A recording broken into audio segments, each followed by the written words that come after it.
just days after Australia's intelligence chief revealed that his agency had scored a major counter-espionage success.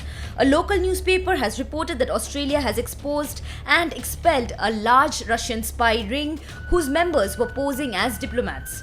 On Friday, citing unnamed sources with knowledge of the operation, the Sydney Morning Herald reported that the spy ring comprised purported embassy and consular staff as well as other operatives using deep cover identities.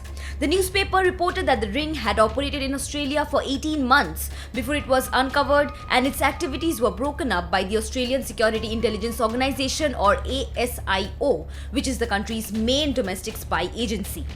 According to the report, the Russian spies were quietly forced out of Australia over the past 6 months, with their visas not renewed or cancelled. Reports further suggested that there were concerns that publicly expelling the spies could lead to retaliation by Moscow against diplomats and other Australians living in Russia. The Russian embassy in Australia had not responded to a request for comment on Friday.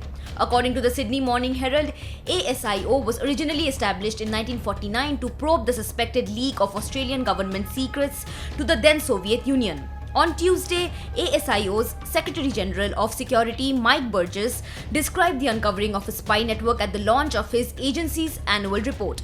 Though not naming the country involved, Burgess has said ASIO detected and disrupted a major spy network, which he likened to a hive as it was bigger and more dangerous than a nest of spies previously disrupted.